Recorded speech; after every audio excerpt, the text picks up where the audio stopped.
Salam kasih, salam jumpa kembali dengan kami Majelis Gereja HKBP Parung Panjang. Saudara yang terkasih dalam Yesus Kristus, ada 3 hal yang akan dihadapi oleh seseorang dalam hidupnya. Yang pertama adalah ilmu, wawasan yang dia peroleh selama hidup ini. Yang kedua adalah yang namanya iman, mempercayai akan segala sesuatu berdasar keyakinannya dengan Tuhan. Yang ketiga adalah yang akan dihadapinya, yang diterima dalam hidupnya adalah penderitaan, tantangan dan cobaan, rintangan di tengah-tengah kehidupan ini. Yang menjadi persoalan adalah ketika penderitaan datang, apa yang dipakai oleh seseorang untuk menghadapinya?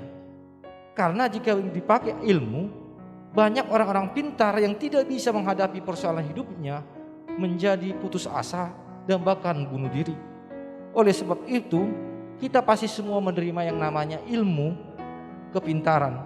Tetapi untuk hal menghadapi yang namanya pencobaan, penderitaan, tantangan, perlu ada yang namanya iman kepada Tuhan, sehingga kita dikuatkan.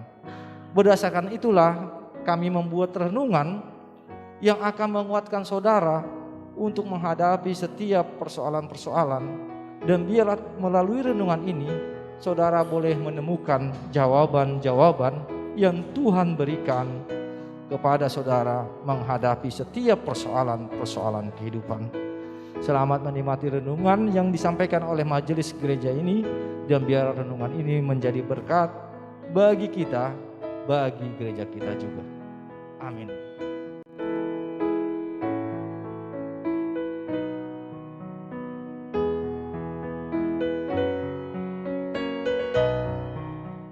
Shalom, selamat pagi Bapak Ibu Saudara-saudara sekalian. Sebelum kita mengawali aktivitas kita hari ini, kita akan mendengarkan firman Tuhan. Marilah kita berdoa. Segala puji syukur kami naikkan ke hadirat-Mu yang Maha Kudus, ya Allah Bapa di sorga, di dalam Yesus Kristus Tuhan dan Juru Selamat kami. Karena kasih dan penyertaan-Mu Tuhan yang memelihara kehidupan kami merasakan kesehatan jasmani dan rohani kami. Engkau bangunkan kami dari tidur kami dalam keadaan sehat walafiat. Tuhan, kami ingin mendengarkan firman-Mu. Biarlah Roh Kudus-Mu yang senantiasa membuka hati pikiran dan memberi pencerahan kepada kami, agar firman-Mu itu dapat bersemayam di dalam hati kami. Dengarkan doa kami Tuhan, hanya di dalam nama anak-Mu Tuhan Yesus Kristus kami berdoa dan mengucap syukur. Amin.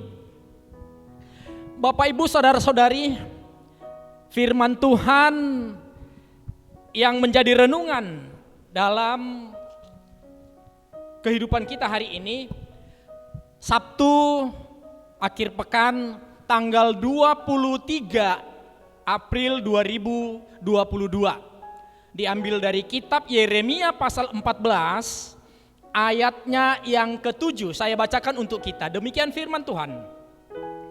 Sekalipun kesalahan-kesalahan kami bersaksi melawan kami, bertindaklah membela kami ya Tuhan, oleh karena nama-Mu.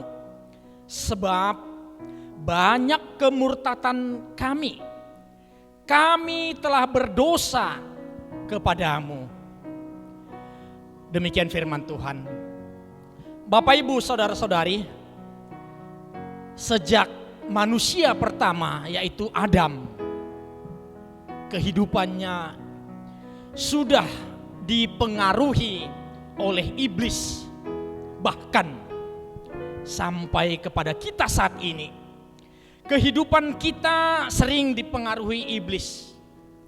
Bahkan sangat besar sekali pengaruh iblis yang boleh merubah rencana-rencana baik kita. Si iblis sangat licik, banyak trik, banyak metode-metode pendekatan yang dibuatnya untuk menghalau kita dari jalan Tuhan. Nah, itulah yang membuat kita jatuh ke dalam dosa. Bapak Ibu, Saudara-saudari, manusia selalu diperdaya, dan selalu ditawarkan oleh si iblis agar serupa dengan penciptanya. Nah, keserakahan dan ambisi inilah yang membuat Allah marah, membuat Allah murka. Akibat diperhamba dosa itulah manusia semakin berbuat jahat. Bapak, Ibu, saudara-saudari, kalau kita menyadari akibat dosa yang kita perbuat itu, kita mengalami penderitaan. Nah, sampai kapanpun kita tidak akan bisa lepas, tidak akan bisa keluar dari penderitaan itu. Nah, siapapun dari sesama kita manusia tidak bisa membuat kita keluar dari penderitaan itu.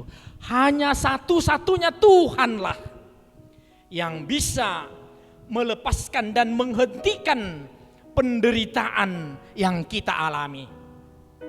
Bapak, Ibu, saudara-saudari, dalam memperingati hari kematian Tuhan kita Yesus Kristus pada hari Jumat yang lalu, yang sering kita sebut Jumat Agung, bagi saudara-saudara yang mengikuti layanan sakramen perjamuan kudus, tentunya ada 4 pertanyaan yang diajukan, yang kita jawab pada waktu itu. Yang pertama kita akan ditanyakan, apakah engkau menyadari atau mengakui bahwa engkau adalah orang berdosa yang karena perlakuanmu sendiri melanggar perintah Tuhan? Itu. Yang kedua akan ditanyakan kepada kita, apakah engkau menyesali dosa-dosamu dan mau diampuni oleh Tuhan? Yang ketiga kita akan diberi pertanyaan juga, apakah engkau mengakui bahwa Tuhan Yesus datang menyelamatkan dirimu? Dan yang keempat akan ditanyakan kepada kita, apakah engkau menjauhkan dirimu dari kebencian dan kedengkian? Kemudian apakah engkau mau menerima atau mau berdamai dengan orang-orang yang menyakiti engkau? Nah, firman Tuhan hari ini merupakan petunjuk bagi kehidupan agar lepas dari penderitaan itu. Firman Tuhan ini mengingatkan dan menguatkan kita agar kita berserah kepada Tuhan dan memohon agar Tuhan membela kita, karena hanya dalam Tuhanlah kita beroleh keselamatan. Oleh karena itu, Tuhan menginginkan pertobatan dari kita. Aksen daripada pertobatan itu adalah berpaling dari perbuatan dosa. Marilah hidup sesuai dengan kehendak Allah. Amin, kita berdoa. Terima kasih Tuhan, firman-Mu yang menguatkan kami untuk senantiasa berbuat yang baik sebagaimana yang Engkau inginkan untuk kami lakukan. Kami hanya boleh melakukan itu Tuhan, jika Tuhan yang campur tangan dalam kehidupan kami. Terima kasih Tuhan, di dalam Kristus Yesus kami berdoa dan mengucap syukur. Amin. Selamat beraktivitas. Tuhan Yesus memberkati.